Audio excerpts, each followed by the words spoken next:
So you're wondering how I got my driver's license, technically illegally. Caveat, I didn't mean to get it illegally. Oh, and in Montana, you can take driver's ed when you're 14 and a half because you can get your driver's license the day you turn 15. I've had my license illegally for 9-ish years.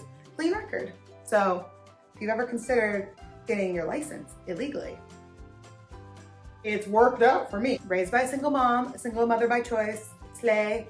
She was sick of driving places all the time. Well, and I was biking to school. I'm like, there's no need for me to figure out how to drive, Mom. And then she enrolled me in driver's ed. And so for the 6 months leading up to me being in driver's ed, my mom said, okay, this weekend we're gonna go out and I'm gonna teach you how to drive. We're gonna practice driving. This weekend is the weekend. This weekend is the weekend. And then the weekends kept passing, the weekends kept passing, and uh-oh, it's Monday of driver's ed. So I never practiced with my mom before the first day of driver's ed, which is fine. They're supposed to teach you how to drive at driver's ed, but I'm from Montana. And so a lot of the kids have been like driving tractors on their farm since day one. When I've been doing the practical practicing with my partner, her name is Bridget, and Ed, the teacher. Bridget was obviously better than me. She told me that she had practiced with her parents before the class began. What an idea that would have been. Should have done that. Did not do that. As the class goes on, I think we had like 8 practices. I was getting better and better and better at driving. Yay! And then it's the day of the test. Ooh. And the way the driver's test works is you and your partner would be in the car together. One of you would drive. The driver instructor would sit in the front seat. The other one, me, would sit in the back. My partner drove. She passes her test with flying colors, and I'm watching and I'm like, oh, this is gonna be so easy. It's everything we've practiced. I'm gonna be fine. And then she parks in the Dairy Queen parking lot. We get blizzards. I'm celebrating as if I've passed my test. I have not. I will not. Ever, it turns out. And so we finish our blizzard. I get in the driver's seat. The instructor is next to me. And remember, the instructor has those like safety brakes on their side for when the student driver could like drive you into a building or something like that. I'm just trying to get out of the Dairy Queen parking lot. This is my hometown. This is the Dairy Queen. I've been there a million bajillion times with my mom. So I go to the main street and bonk, he like stomps on the brakes, which is super jarring. And I am not good under pressure in the first place. And so that really rattles me. And I'm like, hey, what's wrong? And he says, you can't exit onto the main street like that. It has been 8 years since this driver's test, and that's not true. I've exited on that main street from the Dairy Queen plenty of times since then. Okay, great. Scare the shit out of me. Slam on the brakes. That's a great way to start the test. Poor Bridget's in the back, finishing up her blizzard, like, uh-oh. I turn the car around and I go on a side street. My mom's friend lived on that side street off of Dairy Queen. Again, this was my childhood Dairy Queen. I had been there so many freaking times as a kid. So I go onto the side street. He slams on the brakes again. I was like, you know, I was so frazzled and scared.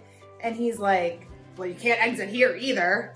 I don't think he gave me a good reason because again, yes, you can. Yes, anyone can. I think he wanted me to fail, which I did. So mission accomplished, sir. And so I asked him like, well, where am I supposed to exit? These are the 2 exits of Dairy Queen. And he's like, there's the alleyway. What? Okay. So I drive down an alleyway I've never heard of before, spooky. I get onto a main street finally, and I'm completely wigged out. In that moment, I knew I would fail. I made a few dumb mistakes, and then like the frosting on the cake, I was in a right turn only lane, but I wanted to go straight, and so I did. I just like cut someone off during my driver's test. I cut someone off. You're not supposed to do that in real life, but I did it during the driver's test.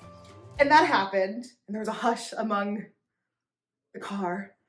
Bridget finishing her blizzard, just giving the ooh face. Ed said, I need you to pull over. And I'm like, what? That's crazy.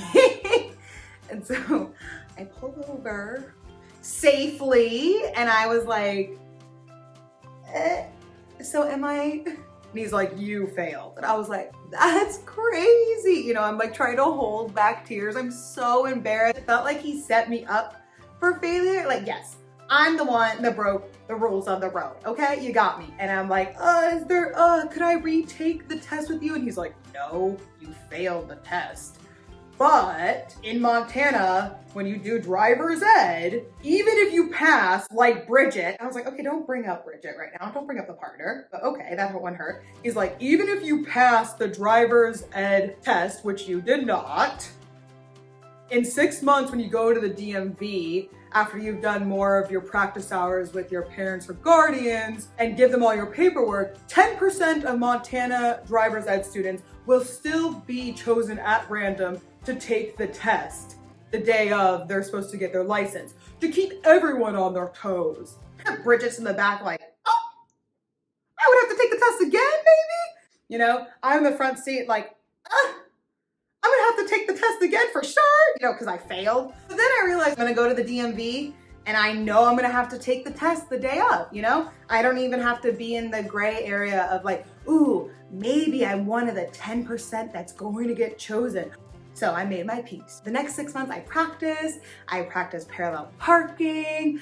Every time there was a right turn only, I just turned right. I didn't swerve and go straight for no reason.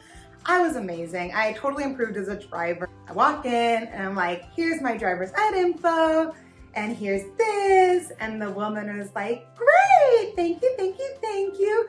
Okay, now I just need to take your photo. And I'm like, what? And in my head, I'm like, don't I need to take the driver's test? But out loud, I said, oh, you need a photo? Okay. You know, I was posing, I was ready. She takes my photo and she says, okay, here's your temporary license and your real one will come in the mail in about 2 weeks. Congratulations. Huh? And my mom was there with me and she knew everything. And so I kind of looked at my mom and she kind of looked at me. And then I said to the woman, the DMV, wait, am I supposed to take the driver's test today sometime? And then she said, what? No, you took driver's ed. Only 10% of the driver's ed students get tested day of. You weren't chosen. You had your driver's license. You did it. I did it. And that's how I received my driver's license illegally. If you've ever driven in my car, that's the license we're working with. You're welcome. I never passed my driver's test. Accidentally scammed them. If you stayed for this whole story and you didn't think it was funny, I commend you for your follow through, but most likely you liked it, so please subscribe and have a good day.